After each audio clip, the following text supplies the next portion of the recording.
while celebrating our 23rd wedding anniversary in a dimly lit Italian restaurant. Surrounded by our closest friends and family, I raised my glass to toast the woman I had loved for over 2 decades. Her name was Melissa, blonde, confident, with that kind of rehearsed smile she used when cameras were around or when she wanted something expensive. She looked stunning that night in a burgundy dress that hugged her like a secret. My hand trembled slightly as I lifted the glass of champagne. Everything looked perfect, too perfect. The golden lights glinted off the wine glasses, the laughter echoed off the polished walls, and the band was playing our song. Or at least, what used to be our song. I excused myself to the restroom. That's when everything began to unravel. As I washed my hands, the door creaked open, and a woman in a dark green dress stepped inside. Not a worker. Not anyone I recognized. She glanced around nervously, then leaned in, whispering, "Your wife? She put something in your drink." My heart froze. I saw her take out a packet and stir something in while everyone was distracted. I stared at her, waiting for the punchline. She laughed about it. Thought it was funny. But it didn't feel like a joke. I stepped past her and into the hallway like I was floating. The hallway suddenly felt a mile long. My footsteps sounded too loud. My breath was shallow. Back at the table, Melissa was laughing with Ethan, her brother-in-law, or so I thought. She reached for her glass as I sat down. I reached faster. I swapped our glasses.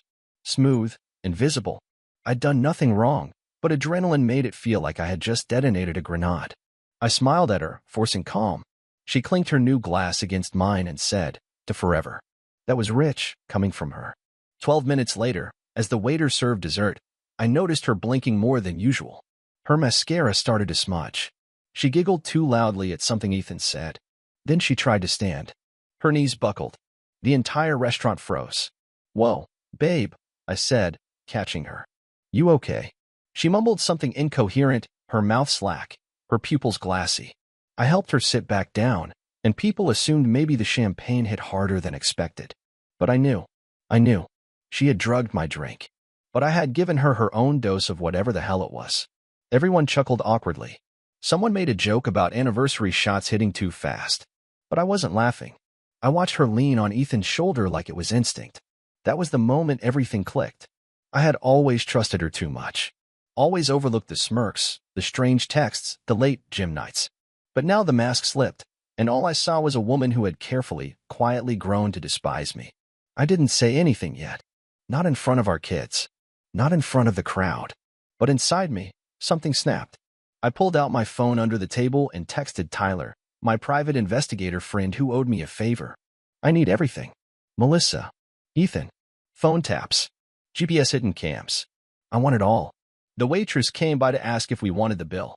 "Oh," I said with a warm smile, "we're just getting started." Melissa slumped beside me, eyelids flickering, murmuring something that sounded like Ethan's name. I patted her hand. "Sweetheart," I said, "don't fall asleep on our big night." She tried to smile. Failed. She didn't know I'd caught her. Not yet. But I was going to make sure this night would be the last time she smiled in my presence without consequence. Because if she thought this was going to be just another dinner, she had no idea what kind of hell she'd just walked into. She stayed quiet most of the ride home, head tilted against the window, still dazed. I played the good husband in front of the kids. I helped her into the car, buckled her seatbelt, and told everyone that she had probably mixed wine with her medication again, which wasn't a lie this time, was it? In the rearview mirror, I saw Ethan texting nonstop. His thumbs danced across the screen like the night couldn't end fast enough. I made a mental note to check his phone records. Tyler replied with a thumbs up. That was all I needed. Back home, I guided Melissa to bed. She collapsed onto the mattress without grace. Her dress wrinkled, her hair tangled, her perfume no longer alluring. I pulled the covers over her. She looked so small now, so harmless. But nothing about her was harmless anymore. The moment the bedroom door clicked shut behind me, I went to the garage where I'd hidden the bugging kit. I had bought it months ago during a paranoid phase. Funny how I thought I was being overly dramatic back then. Turns out, I wasn't paranoid enough. I started with her car, a sleek white Lexus I bought her last Christmas. Under the dashboard, I slid in a tracker. Then I moved to her gym bag. I opened it, expecting yoga gear. What I found was a prepaid phone wrapped in her leggings. Burner. I didn't touch it, didn't turn it on. Just took photos. Evidence. I returned upstairs around 1 a.m. She was asleep, snoring lightly. I stared at her for a long minute. 23 years. And she chose this as her gift to me? The next morning, she was bright-eyed, acting like the night before hadn't happened. What happened to me last night? She asked between sips of black coffee. Felt like I got hit by a truck. You probably drank too fast, I said, my tone neutral. She laughed, shrugged, and leaned in to kiss my cheek. I let her. For now. I spent the next 3 days playing the part of a doting husband while I collected information. Tyler delivered fast. Phone logs. Video footage. Hotel receipts. Ethan and Melissa had been renting a suite once a week, every Thursday, for the last 4 months. Always the same hotel. Always under fake names. She used one of her old college IDs to check in. They even had room service delivered. Champagne, strawberries, body oil. She planned it all, down to the hour. There was footage, too. Them in the hallway. Her laughing with her head thrown back, pressing her chest into him like she hadn't smiled like that at me in years. I watched every second of it. Not because I needed to, but because I wanted to feel every ounce of betrayal. I didn't want to numb it out. I wanted to burn it into memory. The confrontation didn't happen the way I expected. I didn't scream. I didn't throw things. That would have been a gift to her. A way for her to play the victim. No. I waited until Sunday. Family brunch at our house. Ethan was there. So was her sister Julia, their teenage kids, my daughter Chloe, our son Ryan. I stood up in the middle of the meal, lifted my glass again, and repeated the same toast from the restaurant. To 23 years, I said, meeting Melissa's gaze. Everyone clapped, raised their glasses. Then I added, and to the man who's been comforting my wife every Thursday afternoon. Ethan, how's that hotel suite treating you? Silence. Forks froze midair. Chloe's face went pale. Julia dropped her coffee cup. Melissa blinked, slow and rehearsed, like she didn't hear me right. Ethan tried to speak first, but I cut him off. I have receipts, Ethan. Video. Logs. You signed for room service with her fake name. By the way, Melissa, I slid the printed photo across the table. Her laughing. Hair tangled. In a towel. That's a nice look on you. Shame you never wore it for me. Melissa's face didn't crumble. No. That would have been human. She just rolled her eyes. Oh, grow up, she said, standing. It's not like we've been in love for years anyway. Everyone stared at her. Don't act surprised. You've been boring since 2015. I stared at her in disbelief. And that gives you the right to drug me? That was supposed to make you chill out and stop being so uptight. God, you take everything so personally. I could have lost it right there. Instead, I pulled out the final envelope. Inside, the divorce papers, asset division, and copies of her messages with Ethan. I had it all. And as the room crumbled around her, as her family turned away in disgust, as Ethan turned ghost white beside her, I walked away. Not because I was weak, but because I was done being her fool. She followed me out to the driveway barefoot, her voice sharp like broken glass. Oh, so now you're the victim, she snapped. You're acting like some hero because you pulled a gotcha moment in front of the family. Real mature. Liam. I kept walking. The night air was cool, but my chest burned. She grabbed my arm. You think you're going to walk away from me after all these years? After everything I gave up for you? I turned and looked her dead in the eyes. What exactly did you give up, Melissa? Loyalty? Respect? A steady Thursday schedule with my brother-in-law? Her expression didn't flinch. No regret. No shame. Just venom. I should have left you years ago, she hissed. You were a safe bet. A provider. But you're cold. And boring. And watching you sit at that stupid desk every night made me feel like I was dying inside. You mean the desk that bought you that Lexus? I said. The vacations? The house? Chloe's private school? She smirked. You don't get it. You never did. You're the kind of man women settle for. Not crave. That hit deeper than I expected. Maybe because it wasn't the first time I'd thought it myself. She kept talking, her voice rising. I stayed because it was easier. But don't you dare act like you were some kind of prize. You were a job. And I needed a break from the 9 to 5. I stood there in silence, my fist clenched at my sides.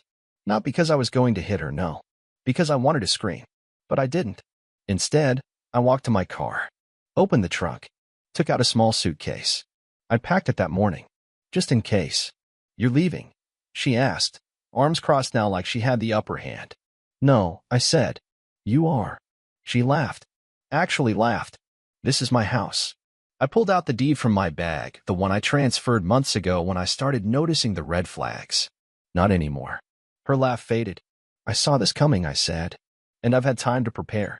You were busy with Ethan while I was getting my ducks in a row. So let me make this simple. You're going to pack a bag, leave tonight, and you're going to sign the divorce papers. You're going to waive alimony because I've got the footage.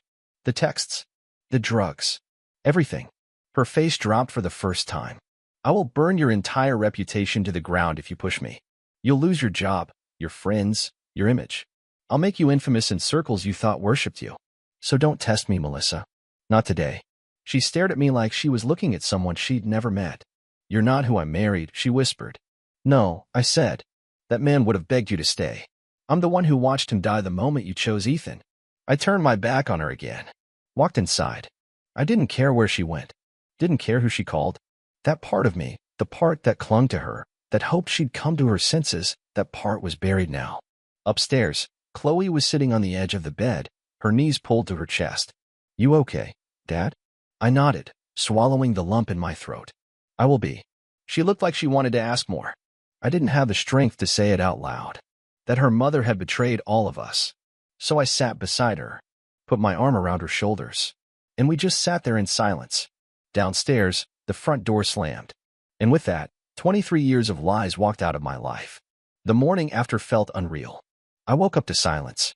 No Melissa brewing coffee, no perfume lingering in the hallway, no clatter of high heels across the marble floor. The house felt hollow, not empty, just clean, as if her absence had disinfected the place. I sat at the kitchen table, staring at a mug of untouched coffee, thinking about all the mornings I'd shared with her, blind to everything. Thinking about the nights I spent working late, believing she appreciated the sacrifices, while she was probably whispering sweet nothings to Ethan in some overpriced hotel room I paid for. Chloe came down, still in her pajamas. She didn't say much, just poured herself cereal and sat across from me. Is Mom coming back? She asked quietly. I took a breath. Not to this house. She looked at her bowl and nodded. I heard what she said. Last night. I didn't ask what part. I knew it didn't matter. Any part of it was poison. She's been different for a long time, Chloe added. I just didn't want it to be real. Neither did I said. The doorbell rang before I could say more. I opened it to find Ethan. Of course. No smile. No excuses. No fake charm this time. He looked like he hadn't slept, and I could see a faint bruise on his cheek. Probably from Julia. You said your piece in front of everyone. Can we talk now? He asked. You got 5 seconds. Liam, man, it wasn't supposed to happen like this. 4. She told me you two were practically roommates. That you didn't even sleep in the same bed anymore. She said she felt trapped. 3. He raised his hands. Look, I was stupid, okay? But I didn't force anything. She. 2. I'm sorry. I stared at him, my jaw clenched. 1. He backed off. Okay. I'm leaving. Good. Because if you ever step near my daughter or my home again, you won't be walking away next time. He didn't even argue. Just turned and left like a stray dog. I watched him go and realized I didn't feel rage anymore. Just disgust. Deep, permanent disgust. By noon, I had already spoken with my lawyer. Melissa had been served the papers. She hadn't responded yet, but she would. I made sure the evidence was attached to the file. She could either sign quietly or be dragged through the courts. Her choice. Later that afternoon, I got a call from Julia. Can I come over? She asked. She showed up an hour later, alone. No makeup, eyes red. She looked more human than I'd ever seen her. I didn't know, she said the second I opened the door. I swear to you, Liam, I didn't know. I let her in. She sat at the same table Melissa used to sit at while pretending to scroll Pinterest, probably texting Ethan. I kicked him out, she said. And I told the kids everything. They deserve to know what kind of man he really is. I nodded. I'm sorry you had to find out like that. No, she said. I'm sorry I never saw what you were going through. You deserved better. We all did. We sat in silence again, a theme that seemed to be growing in my life, silence and clarity. That evening, I went through old photo albums, family trips, birthdays, anniversaries, and I saw the same thing in every photo, me, smiling wide. Melissa, perfect pose. Her eyes never really looking at me. I tossed them into a box and taped it shut. The past belonged in a box now. It was time to build something new, without her lies, her fake tears, her shallow smirks. And I would. Starting tomorrow. The next morning, I did something I hadn't done in years. I took the day off. No emails, no meetings, no spreadsheets. I dropped Chloe off at school, and instead of turning toward the office, I kept driving. Just me, the hum of the engine, and a silence that no longer felt like emptiness. It felt like freedom. I ended up at the lake an hour out of town. The one Melissa always said was too boring for her taste. I parked the car, stepped out, and just stood there. The wind was sharp. The air smelled like pine and cold water. And for the first time in a long time, I felt like I could actually breathe. My phone buzzed in my pocket. It was from Tyler. She's panicking. Her lawyer called mine. She's trying to negotiate. Of course she was. I didn't reply. I walked down to the edge of the lake and skipped a rock across the surface. It made 5 ripples before disappearing. Melissa probably thought I'd give in. That I'd be afraid of the scandal, afraid for Chloe, afraid for the story getting out. But what she never understood was I wasn't scared of losing her. I was scared of becoming the man who stayed even after knowing everything. Not anymore. When I got home, there was a package on the front step. No return address. I opened it slowly. Inside was a single envelope, handwritten, "For when you're ready." I recognized the handwriting. Melissa. Against my better judgment, I opened it. The letter was 6 pages long. Rambling. Defensive. She blamed stress. Blamed boredom. Blamed me. Then she said Ethan wasn't the first. That there had been others. People I'd never even met. She said she felt trapped in perfection, like I had built her a golden cage. She actually wrote that golden cage. She said she still loved me, but not in the same way. Said she hoped I'd understand someday. No apology. No remorse. I burned it. Later that night, I sat Chloe down. I had to tell her more. Not the ugly details, not the drugs or hotel rooms, but the truth. Your mom and I are getting divorced, I said gently. She didn't cry. She just nodded. I figured. I want you to know this isn't your fault. None of it is. I know, she whispered. Then after a moment, can I stay with you? That nearly shattered me. You'll always have a home with me, I said. Always. The next week was filled with paperwork, lawyers, and quiet evenings. Julia stopped by a few times. We talked, not about the past, not about Ethan, but about books, music, stupid things that didn't hurt. She brought over soup when Chloe got sick. Stayed late once, after Chloe went to bed, just talking with me on the couch until we both fell asleep sitting up. It wasn't romantic. It was real. A kind of peace I forgot could exist. Melissa tried once more, showed up uninvited, all tears and shaky breath, asking if we could reset. I didn't yell. I didn't curse. I just looked her in the eye and said, "You ended this, Melissa. I'm just the one burying it." She left without a word. I watched her car drive off, tail lights fading into the night. And I knew, finally, it was over. Weeks passed. The house began to feel different. Warmer. Calmer. Without Melissa's constant tension in the air, everything seemed to breathe again, even the walls. I started sleeping through the night. Chloe did too. Her laughter slowly returned, hesitant at first, but real. She even invited a friend over for the weekend. The silence was no longer heavy. It was peaceful. I redecorated the bedroom, not out of spite, but necessity. I stripped the walls of her framed photos, the scented candles she never lit, the silk pillows she picked for looks, not comfort. I replaced them with things that felt like me and Chloe. Family photos. Warm lights. A new blanket she helped me choose. She said it made the room less fake. I knew exactly what she meant. One night, I found myself sitting on the porch with a glass of bourbon, just watching the stars. I hadn't done that since our early years of marriage, before Melissa made me feel like it was a waste of time. She always needed something: attention, praise, status, money, validation, but never peace. Peace bored her. That's the part one kept missing until it screamed at me in her absence. That same night, Julia texted me. "You up?" I replied, "Yeah." On the porch. She showed up 10 minutes later, wearing a hoodie and jeans. No makeup, no facade. We didn't talk much at first. Just sat. The breeze was soft, and the moon hung low like it had secrets of its own. After a while, she said, "You know, I think Ethan was always jealous of you." I laughed once, sharp. He had a strange way of showing it.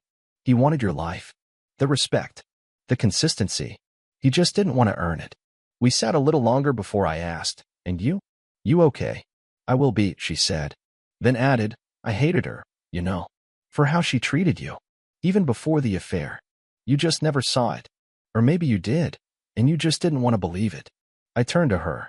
I wanted to believe in her more than she deserved. She didn't deserve half of you. I looked away. Well, she got all of me. For 23 years. And now? Julia asked. Now? I said. I rebuilt. She smiled, small but genuine.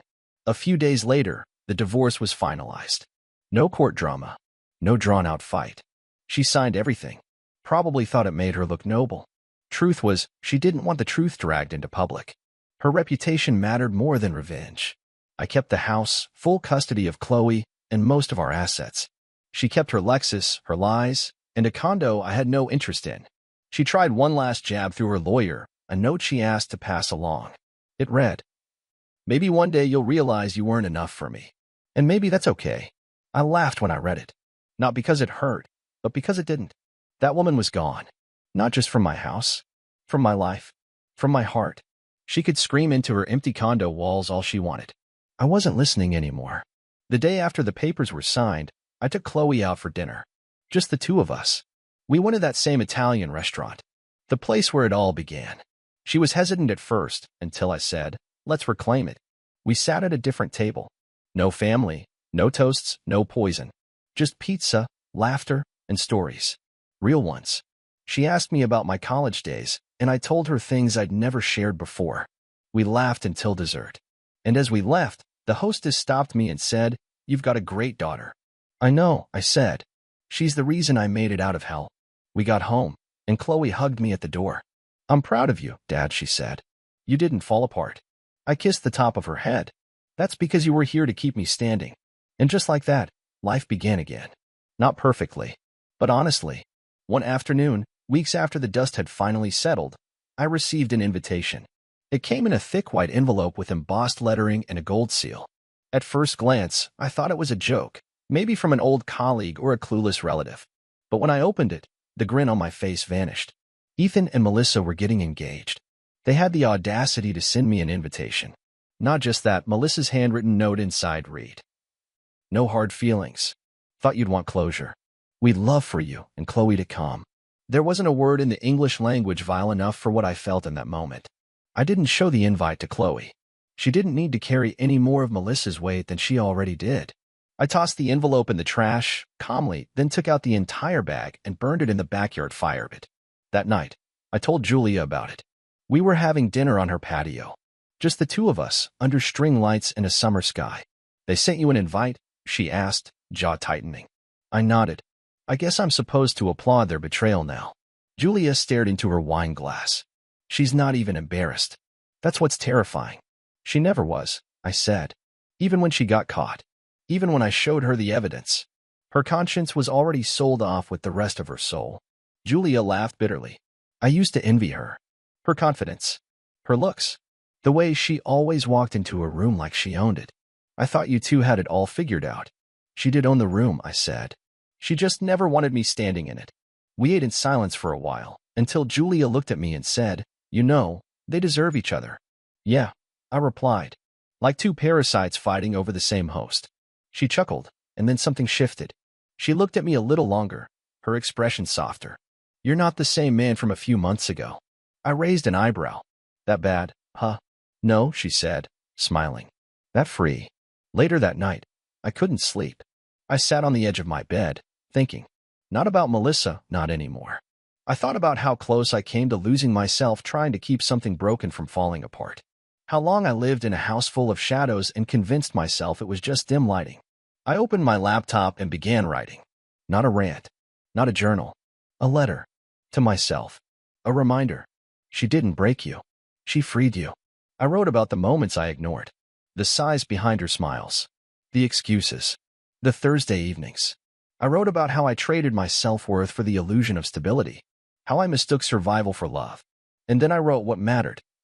You are not her shame. You are not her regret. You are your own resurrection. The next morning, I printed it and folded it into my wallet. Just in case I ever forgot. The wedding went on, of course. I heard about it from a mutual friend, some overpriced resort, champagne towers, a modern fairy tale theme. I didn't attend, but I sent a gift.